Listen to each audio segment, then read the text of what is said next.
Hello students, मैं हूं अभिषेक खंडेलवाल और स्वागत करता हूं आपका ग्रास रूट एजुकेशन चैनल पे। दोस्तों, आज का जो हमारा टॉपिक है वो है कंज्यूमर्स बजट। एक कंज्यूमर कैसे डिसाइड करता है कि वह कौन सा बजट सेट चूज़ करे। अब देखो, यहाँ मैंने डेफिनेशन लिख रखी है, जिसको आप लोग प्राइस लाइन भी बोलते हो, बजट लाइन भी बोलते हो। यहाँ मैंने डेफिनेशन लिख रखी है, लेकिन एक एग्जाम्पल लेके सबसे पहले हम लोग समझेंगे कि ये होती क्या है।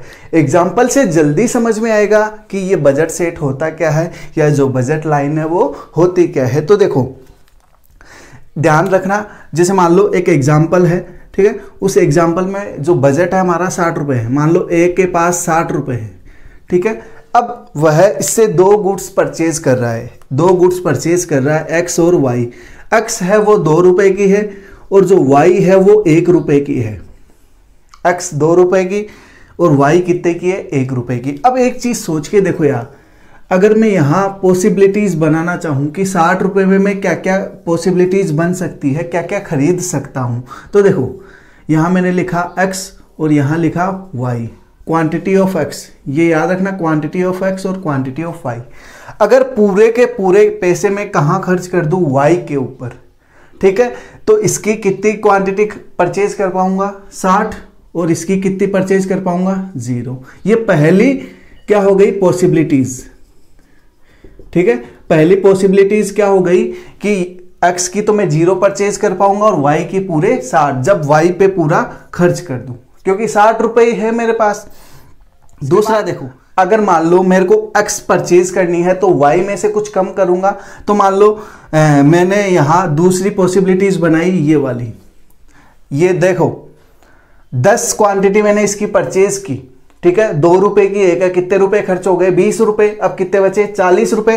तो 40 रुपए यहां आ जाएंगे, ठीक है। फिर और इसको इंक्रीज करूंगा, ये हो गई 20, ठीक है।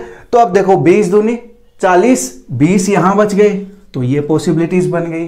फिर मैंने यहां एक और पॉसिबिलिटीज बना के देख ली, एक और पॉसिबिलिटीज, जैसे मान लो मैंने 30, ठीक है, मैंने यहां 30 रुपए, तो ये 2 रुपए की है, 60 रुपए यहां खर्च हो गए, तो यहां क्या बचा? 0। मतलब कहने का मतलब क्या हुआ कि ये जो टेबल बनाई हम लोगों ने, इसका मतलब ये है कि ये क्वांटिटी है, पॉसिबिलिटीज बता रहे बजट सेट, ठीक है।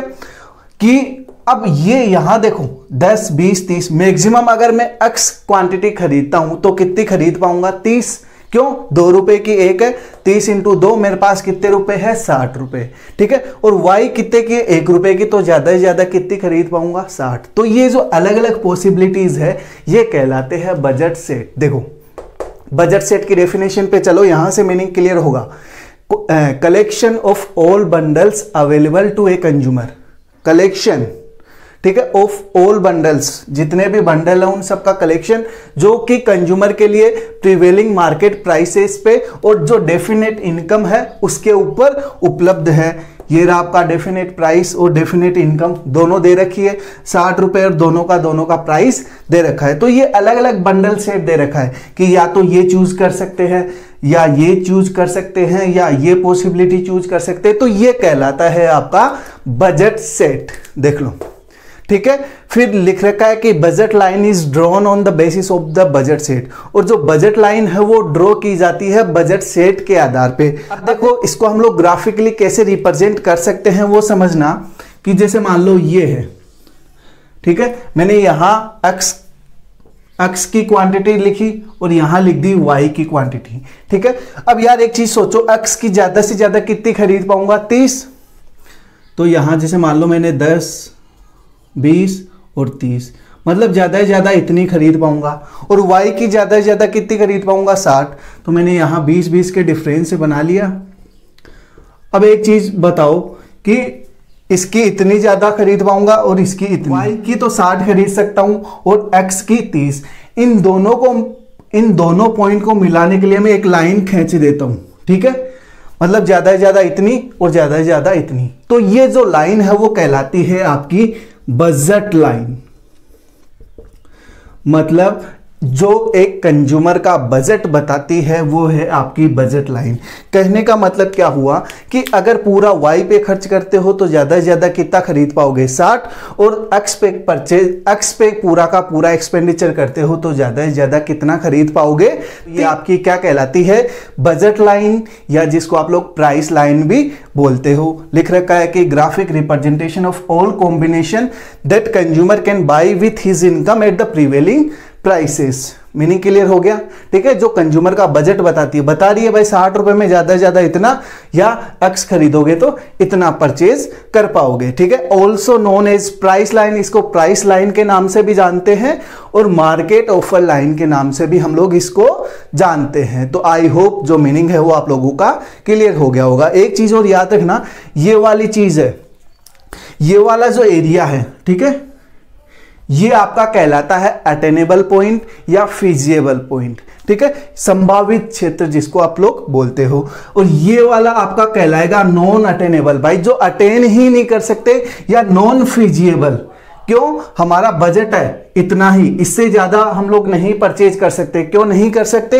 डेफिनेट इनकम 60 रुपए है आपकी इनकम, तो उससे बाहर नहीं जा सकते। तो ये कहलाता है आपका अटेनेबल पॉइंट, और ये इधर इससे बाहर वाला जो रीजन है, ठीक है, वो कहलाएगा नॉन अटेनेबल या नॉन फीजिएबल पॉइंट, और ये कहलाएगा आपका फीजिएबल पॉइंट। तो आई होप जो बजट सेट है और जो बजट लाइन है उसका मीनिंग क्लियर हो गया होगा। जो कंज्यूमर का बजट बताती है वो बजट लाइन हो गई, और बजट सेट क्या हो गया, अलग अलग कॉम्बिनेशंस हो गए, वो आपका बजट सेट कहलाता है। इसको प्राइस लाइन के नाम से भी जानते हो और मार्केट ऑफर लाइन के नाम से भी हम लोग इसको जानते हैं। अब ज्यादातर क्या होता है कि आप लोगों से एक इक्वेशन और पूछ ली जाती है कि what is the equation of budget line. तो कुछ नहीं करना, बजट लाइन की जो इक्वेशन है वो देखो कैसे बनती है, समझना कि m बराबर, ठीक है, प्राइस ऑफ x और quantity of x plus price of y और क्वांटिटी ऑफ y। ठीक है, इसके अलावा जो और है वो कितने भी हो सकते हैं, तो उन सबको। अब देखो ये कैसे निकलेगी, देखो समझना इस चीज को। m बराबर कितना है, 60 रुपए।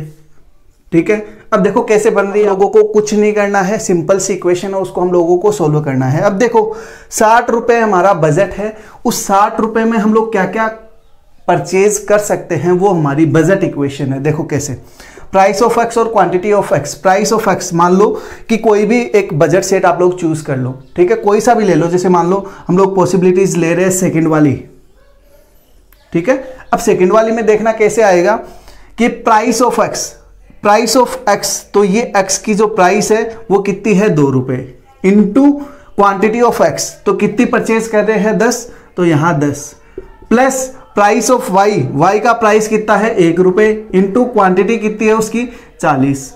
ये मल्टीप्लाई करके देख लो, 40 से कम 40 और 10 दूनी 20, तो 40 और 20 कितने हो गए, 60। जो भी ये आपका प्राइस और जो क्वांटिटी है वो किसके बराबर होगी, बजट के बराबर होगी। ये है आपकी बजट इक्वेशन, कुछ नहीं है, बस एक फॉर्मूला है, उसी को हम लोगों को नॉर्मली इक्वेशन के अंदर रखना है। आई होप मीनिंग क्लियर हो गया होगा, व्हाट इज बजट इक्वेशन। ठीक है, अगर कोई डाउट रहता है तो आप हमें कमेंट के माध्यम से पूछ। तो दोस्तों, अगर आप लोगों को ये वीडियो अच्छा लगा हो तो वीडियो को लाइक करें, चैनल को सब्सक्राइब करें और दोस्तों के साथ शेयर जरूर करें। Thank you.